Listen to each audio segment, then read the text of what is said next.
Welcome to the Firebelly Social Show. We're focused on talking to food and beverage brands that are on a mission to make the world better.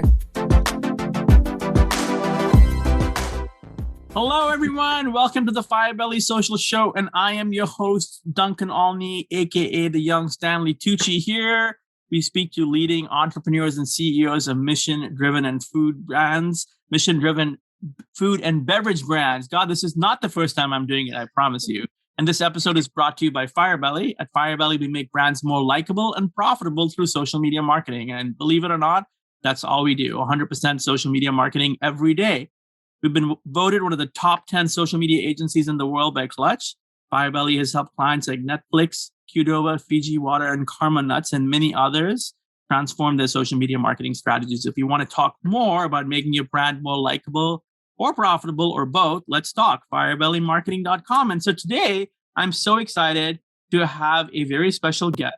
And she's special for many reasons. She's special also, firstly, because she is the first guest we've had back. So that's a first. And then also, she's an awesome person and has been doing some amazing things. She's a grad from Harvard Business School and Northwestern University and has worked with lots of companies, Fox Sports, NBC, Sony, General Mills, and Thrive, and is also the VP of Marketing at Karma Nuts. But what she's going to be talking about today, Christina Appleton, our guest, is going to be talking about her own gig and her life as a founder. So Christina, welcome. Thank you for having me. You know, what did I leave out? I'm sort of like energetic yet haphazard with my introductions. Did I leave anything important out? You didn't. Well, one thing you don't know about me, my fun party fact, is that I am also a fourth generation grocer.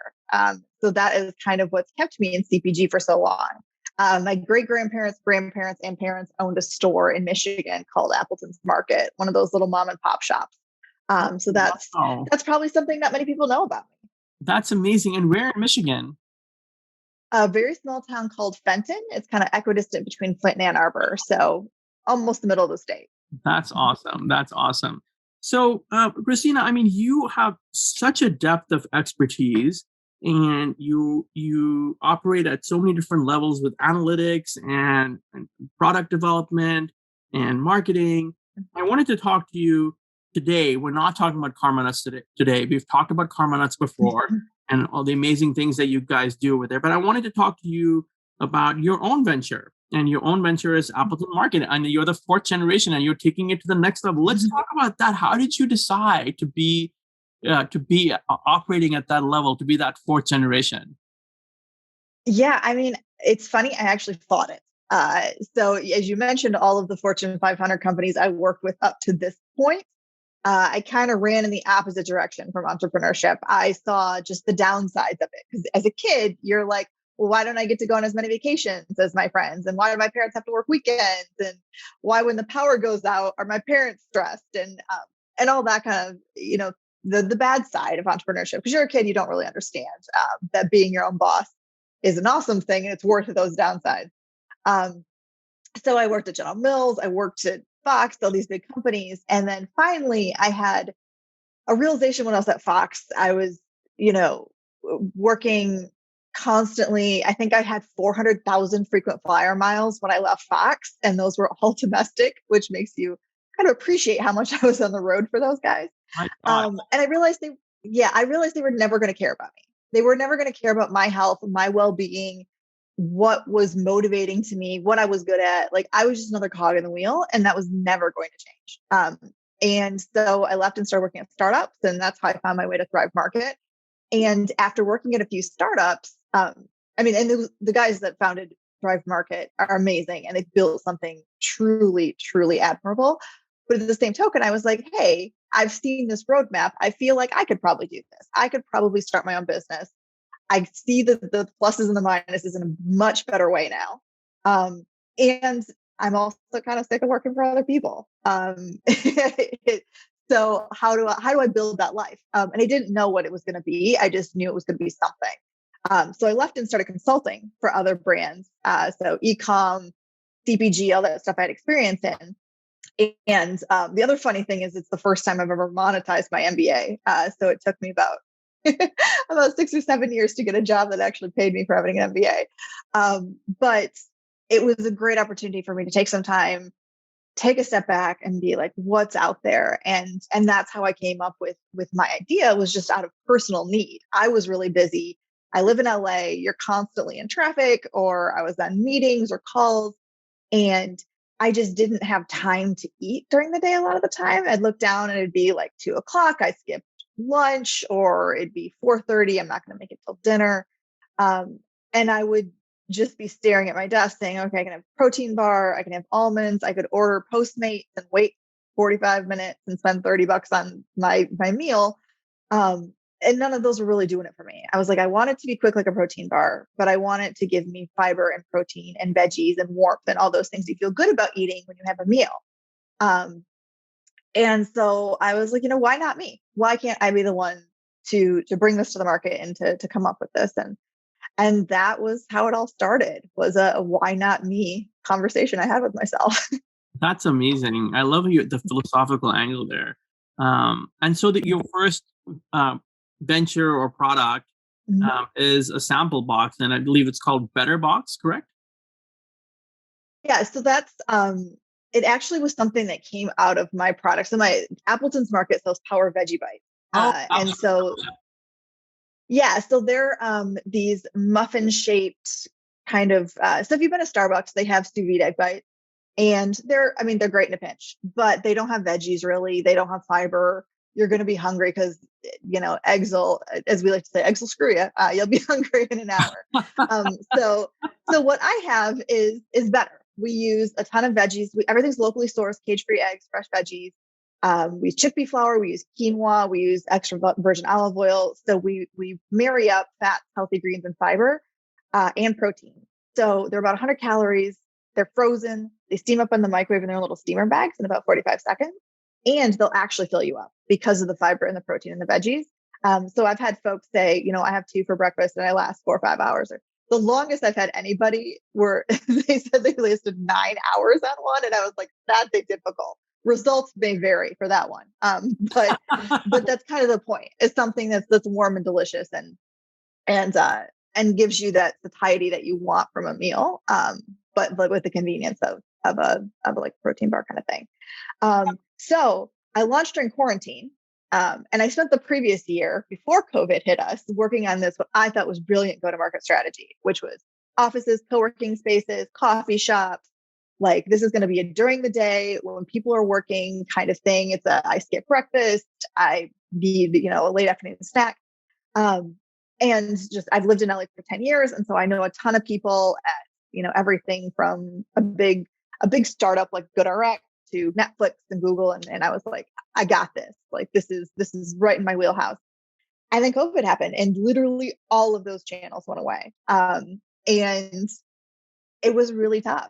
And I had to, fortunately, I had my e-commerce background. And so I pivoted into that, but was really frustrated that I couldn't sample anything. And there was no way. And that's, if you work in food and beverage, as like, that's the number one way to get people to try a new product is, what is it like? It's not like another product where people don't expect to try it before they buy it. Like, people do expect that. And I'd worked with a lot of other sampling programs with Karma Nuts, another shelf-stable brand. And shelf-stable means kind of center of the grocery store. So something that you don't have to worry about the temperature state. And those were great. And they're great ways to get the word out, great ways to get new customers. But there's literally no one that's doing it if you're shipping something refrigerated or frozen, mostly because you could never make money doing that. So I, as an entrepreneur, was like, well, I'll build it myself. I have enough other founder friends and people I know in the industry. I have a buddy that has this fresh juice company. They're sending out thousands of orders. Maybe they've got some capacity at their fulfillment center. And I just put it together myself. And that's how Better Box was born, was just, I was personally frustrated, which I think is how a lot of businesses start, where it's something that you need and you see it. And so you build it. And the nice thing is, because it's a side project, the fact that I don't make any money on it is not the end of the world, because I don't see a way to make money at it, but it's something that's super important for the brands. I've been approached by so many other brands. And now I get a bunch of frozen brands too that are like, when are you going to do a frozen one? And that's a whole other challenge that maybe I'll get to. But yeah, that's kind of my long-winded way of saying that's how I got to where I am today, kind of juggling a couple different businesses. You've totally reminded me of a coffee cup that I have. And what the coffee cup is what you were saying, which is my mom always buys me these inspirational coffee cups, and it says, be the change you want to be in the world. Of course, that's Mahatma Gandhi, but that's what you've essentially done, is like you saw a need for something you wanted, both with your first product and with the box. And it's grown out of your frustration, and is it fair to say it's sort of a combination of vision and frustration in one?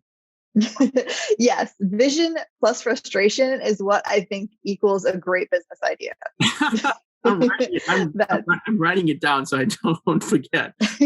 Vision, how to channel vision and frustration into a great product strategy.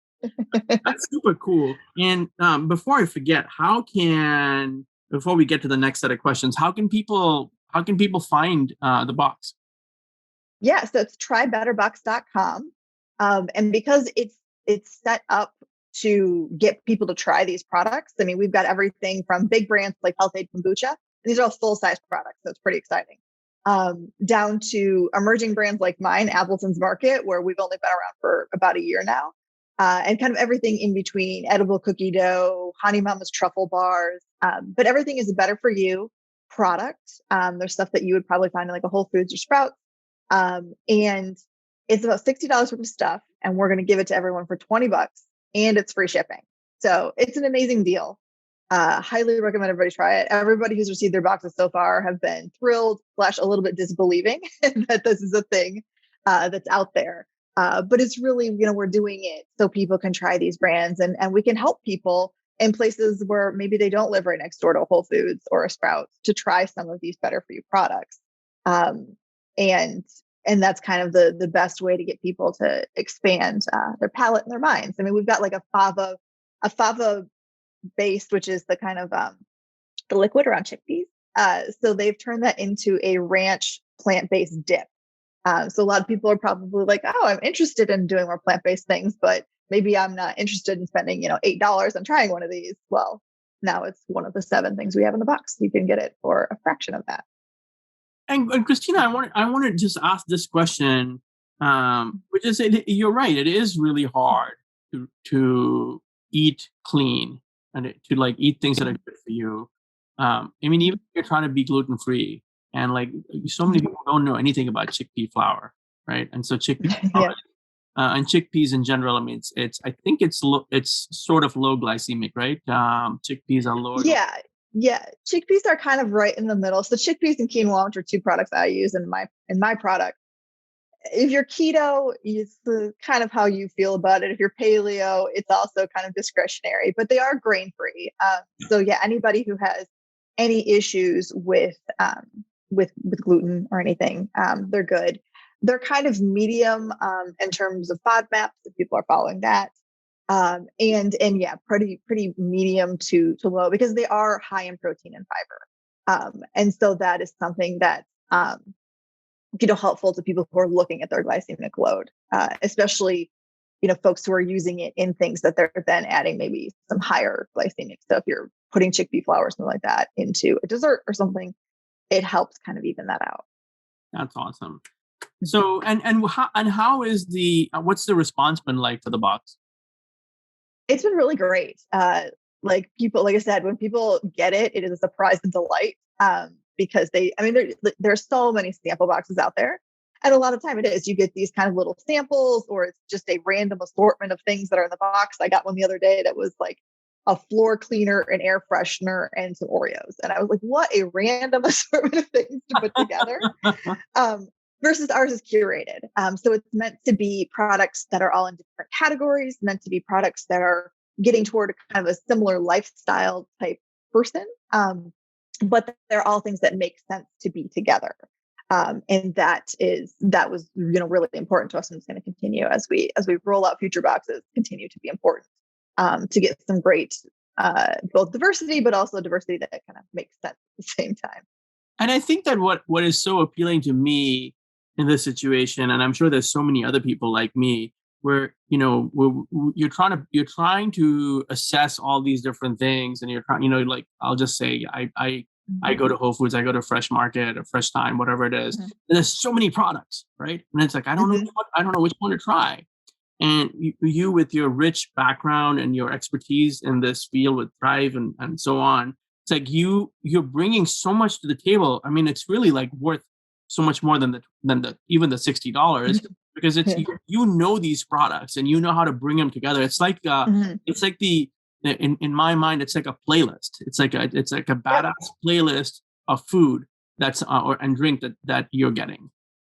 Yeah. I mean, and the other thing too is I know the people behind all these businesses too, and I know they're good people and they're founders who are working hard. And most of these companies are women founded that are in my box, just because I know a lot of women founders probably. But these are folks that like you really do want to support them. And it's not just going out and grabbing a box of Oreos where it's kind of this nameless, faceless person that's going to rotate in 2 years. And these are people who this is their blood, sweat, and tears. This is their entire livelihood, and you're helping to support that. And that's I think a really cool thing too, beyond having the curation, the products themselves, but you're helping another person, which is, I think, a really powerful thing, and something that's kind of lost when we're in this huge capitalistic country of hundreds of millions of people, that you can still be helping another person directly without necessarily seeing them. Yeah, it's a living local, and yet you're in a global space. So that's amazing. So we've talked about us both being founders, and obviously you work with lots of founders. Founderlife. I didn't until my conversation with you. I didn't know it was like a hashtag or like a conversation piece, which is something I need to be a part of. But what is Founderlife like? And let's talk about that. Let's talk about what's Founderlife like. What's it like being a founder who's a woman? Yeah, I mean, Founderlife is crazy. It's ups, it's downs, it's through the woods to grandmother's house. It's I'd say on the positive side, being my own boss is great. Every decision, for better or for worse, is ultimately up to me. Every color I'm choosing and how I decide to outsource certain things, keep other things in house, that's all me. So the frustration that a lot of people have with having bosses, and that's not what I do, and that's not how I spend my time. It's all up to me. And so if I feel like I'm wasting my time, I can just stop doing something, which is nice. On the flip side, you feel like you need to be doing everything all the time. And so there's this constant guilt, I guess, that you're not doing more and that you're not kind of laying it all out there. And then there's also the just intense, I'd say, like personal angst that comes along with it. Because you have a comparison, which is the thief of joy. And so you see other people and you see them get their end caps at Whole Foods or raise $10 million or get on Shark Tank. And you think, what am I doing? Like, what am I doing here that I'm not also seeing this level of success? So you're comparing your insides to other people's outsides, which is never a good thing. And then, I mean, it's costly. Like, obviously, you're going to be in the red for a long time. And how long that remains, you don't know. You could be in the red for a year, you could be like 5 years. And you have to also kind of be honest with yourself about a lot of things and say, is there going to be a like fish or cut bait kind of point for me where I need to start thinking about other ways to make money? But yeah, it's a windy road, but it really suits my personality and really suits what I'm interested in doing. And I'm a 96% extrovert. And so I love the other added benefits, which is just having a community of people that are other founders that you can collaborate with and commiserate with and just kind of be in the trenches with in a way that I haven't felt in any other role that I've had so far. It's interesting. You mentioned the community that comes from it, and it's interesting being before I found my community of, agency owners, I mean, it's a lonely life, right? And because you're doing a thing, and having that community around you can really make a big difference, because it's like, if I have a challenge with someone who won't pay, or have a challenge with the business opportunity, or have a challenge with a review that's coming up, or whatever it is, right? And there's someone that's been through it before. Whereas before, I remember before I got into that community of other founders, I'd call, like, who's the top HR person? Who's the top lawyer? Who's the top consultant? I wasted so much money, and they have no context, because they're coming at it from the outside in. Whereas another founder like you is going to come at it from the inside out and say, okay, this is how I handled it. This is my situation. Have you thought about this? As opposed to the consultant approach. Because consultants are really good at finding issues. They don't always have the right solution. But when the thing that came to mind as well is that there is tremendous freedom with being a founder. You have the freedom. It comes with tremendous responsibility. And I love what you said about you get to a point where you got to decide, am I going to continue, or I'm going to cut bait, right? It's like, what's that? I wonder, I've interviewed so many founders now. It's interesting because I feel like there is also tremendous pressure on founders to have an image of success. It's like, it's not okay to talk about the struggles. It's not okay to be vulnerable, I think. And then you got the whole bro culture. What's that hashtag you mentioned, like hashtag let's go. And it's like, everything's so easy for these guys. It's like, it's so easy. It's like, and the part that like literally sucks is now I call it feigned vulnerability. It's like, it's bullshit vulnerability. It's not real. Right. It's so rampant on LinkedIn. Like, please stop with the preaching and the shaming. Like, you haven't felt anything, so. No. There's a lot of performative acts that are happening, where it's, for a while it was the performative wokeness that was happening, and now it's this performative vulnerability, like you're talking about, where it's let me post something about my family on LinkedIn, or let me post something, where it's like the newest version of a humble brag, and it's, I don't know. I think it's, to your point, it's very much a part of bro culture, and we kind of talked about this offline, but being a female founder is a very different experience, because that the whole bro culture and the whole hashtag let's go does not exist for female founders. And if it did, it's going to be received pretty negatively. If you look at Elizabeth Holmes at Theranos, there's a great example. That's a female who's trying to do the hashtag let's go. And I mean, obviously she had a lot of other problems, but like, people wanted her to fail, I imagine, because nobody likes a overconfident woman. And so it's definitely like, you have to talk in a different way, and you have to present yourself in a different way. You get different questions from investors and from buyers than you do if you're a guy. And so it's just having to know the landscape and what happens, and seeing that those things, those posts, those announcements on the noshes and the PR news wires and all of that, and just saying, that's not the lane I'm playing in, and that's fine. And I'll kind of let those guys do their own thing and invest in Bitcoin and do whatever, and I'll stay over here. And it's crazy that some of that behavior exists today, right? It exists today. You're highly, wouldn't matter if you weren't, but you're a highly educated woman. You're successful. And, one of our guests recently, who's become a friend, Rachel Klein from Revival Foods, was saying, like, she had an awkward experience on a Zoom call where, getting ready to close a deal, and the buyer made a comment about how she looked so good. And it's like, it's uncomfortable. It's like, why does that have to be the case? It's like, I think in general, men don't have to deal with that, and if they do, they probably like it. I don't know. But, it's interesting because it's a whole different landscape. And you have to succeed despite all those odds. Yeah, I mean, it's funny. It just occurred to me when you said that. I have a friend who was on Shark Tank, a male friend who's a founder of another CPG business, and one of the sharks was kind of like flirting with him, hitting on him during the presentation, and I mean, obviously he loved it. He was like, yeah, I got this person to flirt with me and all this, and it went the way. And just think about if the reverse happened. Like, think if a 30-something-year-old female came up and one of the sharks, like Damon, was hitting on her. Like, that would be so awkward, because it means something different and there's a different reception.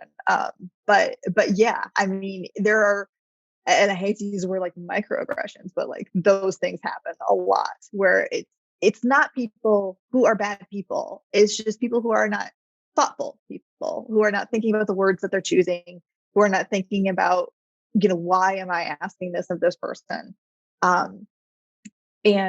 And that's the problem, at least that I found. And that, I mean, was rampant in startups. It's funny. I was at Harvard Business School, which is, I think there's 2 guys for every girl. So of a very male dominated place. I worked at Fox Sports, obviously very male dominated. And I never felt like a woman in the workplace until I worked in startups. And which is funny, because a lot of time the employees at startups are women, given that I'm not in the tech space. I'm in the kind of LA's more e-com, CBG, that kind of thing. And yeah, it's really interesting. And like a lot of those things you get in the workplace, once you start seeing it, you can't stop seeing it. And that's the other challenge, whether it be, racism or sexism or whatever. Like it's one of those things that, yeah, they're like, oh gosh, that isn't okay. And it's hard to turn it off at that point. I got a question for you. How can people find you? Yeah, so you can find me on LinkedIn. It's Christina Appleton. And I can be found, my product is appletonsmarket.com. And then you can check out the Better Box, which is the best way to sample my product and amazing products from other better for you companies, at trybetterbox.com. That's awesome, everyone. I want you all to go check Christina Appleton's products out. And I know I'm going to be buying trybetterbox.com. I love the curated approach that you have. And I also love I call it like giving myself an unexpected present. So it just arrives and I'm like, oh my God, that's amazing. I'm so great. And I recognize it, and it doesn't matter if anyone else does. But here's my curveball question for you, lady. So What is it that you love to eat? What do I love to eat? So it's going to be like really embarrassing, because if I'm saying what I truly love to eat, it's going to be junk food. It's going to be like cake and pizza and kombucha. Like it's yeah. But on the healthy side, the thing, my go-to that I've been doing to mitigate the cake and pizza, I like to eat the other parts of my life, is something I call a veggie chop. And so I'll just take a ton of veggies, like carrots, broccoli, peppers, kale, chop it all up, saute it with a little olive oil, maybe toss some tofu in, shrimp, eggs, kind of whatever protein I have. And then I like to top it with Haven's Kitchen sauces, which is another great women-owned, better for you startup. They're sold in Whole Foods. But there are these sauces that are just amazing. And they come in a pouch. They're super fresh. They're refrigerated.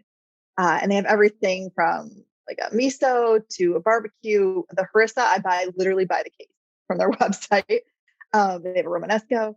But it's really great because you can pour it on anything and it's like instant flavor, and it's just made with vegetables. And I think sometimes, like a Romanesco, you think you have almonds in there, but it's super fresh, very clean. And it makes it so easy to eat healthy because it also tastes delicious.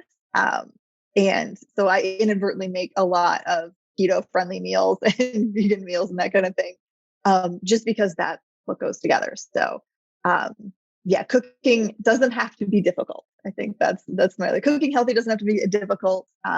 You just need to find a couple of shortcuts. Christina, thank you so much for being here today. I really appreciate it. You're a great client. I know from everything Lauren tells me, and I know you're doing some amazing, bold, brave, courageous things. So thank you for making the world a better place. And everyone, don't forget, trybetterbox.com, appletonsmarket.com, or look for Christina on LinkedIn. This has been a great episode with you. Thank you so much. Just a quick reminder, at Firebelly, we make brands more likable and profitable through social media. If you'd like to talk more, getting more people to like you and to become more profitable via social media, firebellymarketing.com. And thank you, everyone, again, and we'll see you on the flip side. Thanks for listening to the Firebelly Social Show. We'll see you again next time, and be sure to click subscribe to get future episodes.